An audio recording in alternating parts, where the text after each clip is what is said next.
और अब बीजापुर से बड़ी खबर आपको बता दें, रक्षाबंधन में घर आए जवान की नक्सलियों ने हत्या कर दी। गंगालूर थाना इलाके के दुआलीपारा के पास हत्या के बाद इसका शव फेंक दिया गया। तोयनार थाने में यह जवान पोस्टेड था। बुधराम अवलम इसका नाम है। नक्सलियों ने इसे अगवा किया। जनता ने अदालत लगाई। जिस तरह के आरोप वो लगाते हैं वो लगाए गए और फिर इस जवान की हत्या कर दी गई। सुकमा से भी बड़ी खबर मिल रही है। नक्सलियों ने एक ग्रामीण की भी हत्या कर दी है। मिनपा के पास नक्सलियों ने ग्रामीण की हत्या की है। नक्सलियों ने शव के पास पर्चा फेंका है और शव की अब तक शिनाख्त नहीं हो पाई है। अब यह पूरा मामला कल सुबह तक पहुंच गया। कल सुबह पुलिस घटनास्थल पर पहुंचेगी। आधिकारिक पुष्टि भी अब तक नहीं की गई है। एक मामला सुकमा का आपने देखा, एक मामला बीजापुर का। बीजापुर में एक जवान जो रक्षाबंधन पर अपने घर आया हुआ था उसकी हत्या कर दी गई।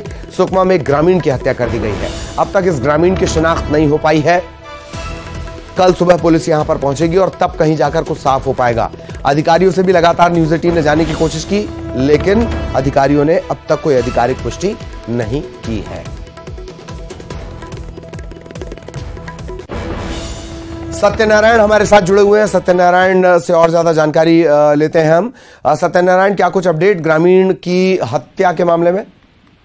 आपको बता दूं कि हत्या ग्रामीण की जो है मिनपा इलाके से में हुई है। चूंकि वो काफी नक्सलप्रवण इलाका है और सूचनाएं जो है सूत्रों से ही मिल पा रही है कि वहाँ पर ग्रामीण की हत्या सड़क किनारे करके माओवादियों ने फेंक दिया और आसपास जो पर्चे भी फेंके और पर्चों में किन बातों को उल्लेख किया गया है अभी तक स्पष्ट नहीं हो पाया है और ग्रामीण की शिनाख्त भी अभी तक नहीं हो पाई है और पुलिस को सूचना मिली है, लेकिन देर रात होने के कारण और नक्सलियों का ट्रैप होने की सूचना के बाद जो है पुलिस एहतियात बरत रही है और सुबह जैसे ही होगा पुलिस मौके पर पहुंचेगी तो पुलिस से स्पष्ट हो पाएगी कि आखिरकार ग्रामीण कौन था और पर्चे में क्या लिखा हुआ और फिर माओवादियों का हाथ है। जी इसकी शिनाख्त भी नहीं हो पाई है सत्यनारायण, और जाहिरा तौर पर अधिकारी जब तक वहां पहुंचेंगे नहीं पुलिस टीम तब तक कुछ साफ बोलेंगे नहीं, ये भी तय है सत्यनारायण।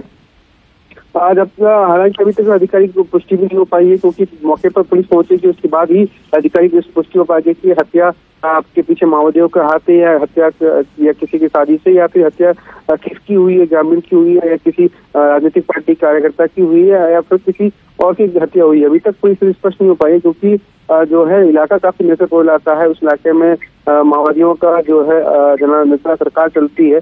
तो दरअसल यही वजह है कि जवान जो है एकाएक घटनास्थल पर नहीं पहुंच पाएगा क्योंकि माओवादियों को ट्रैप भी हो सकता है। जैसे ही सुबह होगा और पुलिस घटनास्थल पहुंचेगी उसके बाद पूरी स्थिति जो है स्पष्ट हो पाएगी। एक और बात है सत्यनारायण की त्योहार के आसपास जैसे बीजापुर में भी एक घटनाक्रम आया है, वहां एक जवान की हत्या कर दी गई है।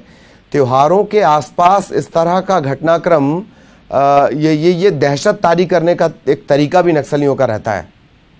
जी, विधानसभा चुनाव नजदीक है और ऐसे में माओवादी जो है अपनी उपस्थिति दर्ज कराने की लगातार घटना को अंजाम दे रहे हैं और त्योहार भी मुख्य वजह है क्योंकि त्योहार के समय जो है अक्सर जवान अपने गांव जाते हैं और चूंकि इलाका काफी सामान्य हो चुका है, इलाकों में कैंप खुल चुके हैं, सड़कें जो है इलाके बन चुकी है, तो दहशत भी माओवादियों को कम हुआ है और इसलिए जवान जो है रिस्क उठा के राखी का त्योहार के मौके पर घर चले जाते हैं और इसी का मौके का फायदा उठा के माओवादी जो है घटना को अंजाम देते हैं। बीजापुर में भी आज जो है एक सहायक आरक्षक की हत्या कर दी है और साथ ही साथ जो है एक जो है बीजेपी के कार्यकर्ता के साथ मारपीट की है और यही वजह है कि चुनाव भी नजदीक है। इसको देखते हुए नक्सली जो है घटनाओं को अंजाम दे ताकि उनकी उपस्थिति जो है दर्ज हो। जी, चुनाव का एक एंगल सत्यनारायण, ये बहुत महत्वपूर्ण बात आपने याद दिलाई।